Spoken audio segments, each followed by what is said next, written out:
नमस्कार, भारत लाइव देख रहे हैं आप। और अब देख रहे हैं तो आदत भी डाल लीजिए देखने का, क्योंकि ठंडा आ गया है। ठंडा में बाकी जगह मामला ठंडा ही रहेगा, लेकिन यहाँ जो है ना माहौल हमेशा गर्म रहता है। काहे गर्म रहता है?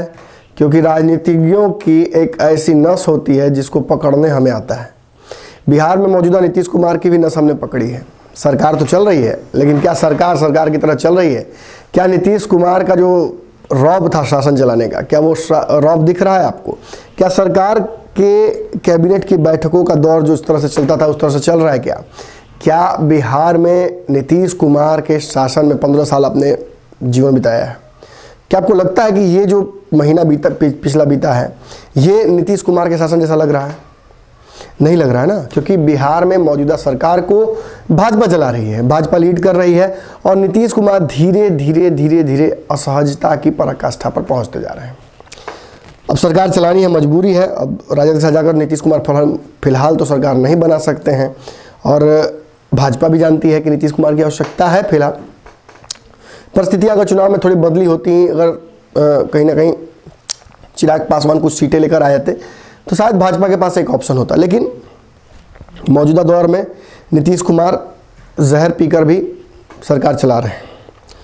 कभी समितियों को लेकर, कभी चिराग पासवान को लेकर, कभी मंत्रिमंडल के विस्तार को लेकर, कभी किसान बिल को लेकर, कभी राम मंदिर को लेकर, कभी अन्य कई मुद्दों पर भाजपा के साथ इनका वैचारिक मतभेद होता है।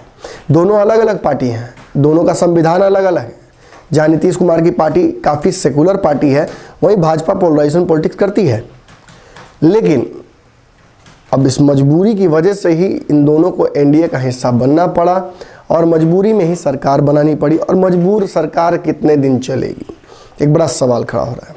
अलग अलग लोग अलग अलग तरह की विवेचना कर रहे हैं। कोई कह रहा है बंगाल चुनाव तक हो सकता है, हमें भी लगता है कि बंगाल चुनाव तक बहुत कुछ होगा, लेकिन हमें ये भी लगता है कि बिहार में सियासी खिचड़ी जो होता है, दही चूड़ा, संक्रांति, उस वक्त तक कुछ परिस्थितियां बदलेगी या उसके बाद बदलेंगी। लेकिन जहाँ एक तरफ भाजपा बहुत सर्जिकली नीतीश कुमार को कमज़ोर कर रही है, वहीं नीतीश कुमार के पास अब एक नया ऑफर आ गया है।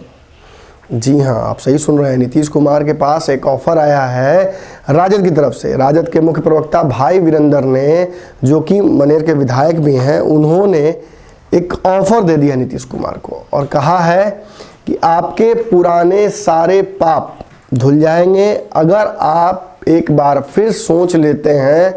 अगर आप असहज महसूस कर रहे हैं भाजपा के साथ, तो जहर क्यों पी रहे हैं? आइए हमारे साथ मिलकर फिर से सरकार बनाते हैं और सरकार चलाते हैं। आपको तो याद ही होगा 2015 में भी हमने आपको इसी तरह से मौका दिया था और सरकार बनाई थी। वो तो आप ही कहीं ना कहीं एक मौका आया 2017 में, जब आप थोड़े भटक गए और भटकने की वजह से आपकी क्या हुआ, हम भी सत्ता के बाहर हो गए और आप भी आज असहज हैं।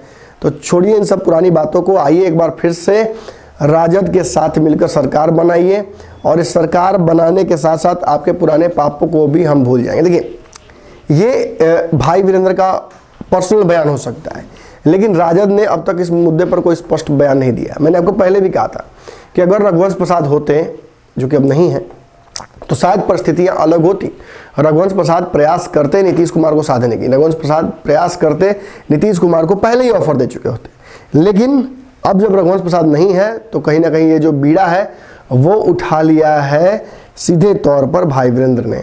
आपको पता है कि पिछले कई दिनों में जो अपराध के मामले हों या अन्य मुद्दों पर नीतीश कुमार को भाजपा खुद ही लथाड़ रही है।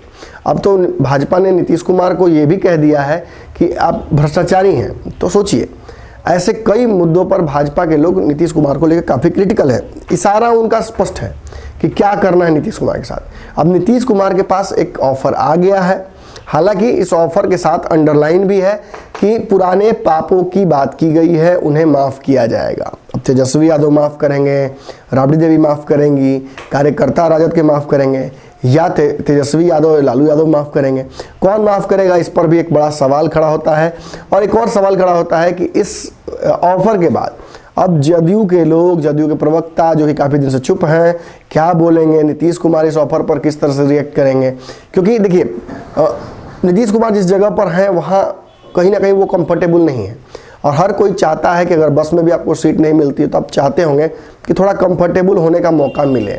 अब यही देखना है कि नीतीश कुमार का कंफर्ट जोन जो है वो क्या राजद के साथ है या मौजूदा स्थिति में ही नीतीश कुमार आगे बढ़ते रहेंगे। अगर मौजूदा स्थिति में नीतीश कुमार आगे बढ़ते हैं तो एक फिर से बड़ा सवाल खड़ा होता है, एकदम बड़ा क्वेश्चन मार्क, कब तक। इस सवाल के साथ आपको छोड़े जाते हैं। अगर इस सवाल का जवाब आपको आता है तो कमेंट बॉक्स में बताइए कि नीतीश कुमार और भाजपा कब तक एक दूसरे के साथ रह सकते हैं। अगर आपको हमारी खबरें पसंद आती हैं, अगर मेरी खबर पसंद आती है तो इस वीडियो को शेयर कीजिए। फेसबुक पर, यूट्यूब पर भी आप शेयर कर सकते हैं। लेकिन एक आग्रह है, UPI नंबर है, 1-2 रुपये का भी सहयोग आप कीजिएगा तो हम बहुत संतुष्ट होते हैं, हमें बहुत अच्छा लगता है। सहयोग कीजिए, धन्यवाद। अगर ये वीडियो पसंद आई और वह बिहार के राजनीति और बिहारियत से सरोकार रखेनी तो सब्सक्राइब बटन दबा के चैनल के सब्सक्राइब कर ली। ओजे एगो घंटी बा, ओकरा बटन दबा देला से कुल सटीक और मारक खबर रुआ मुफ्त में मिल जाई।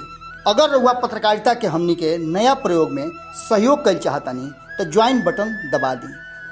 पेटीएम नंबर नोट कर ली 9386816700। धन्यवाद।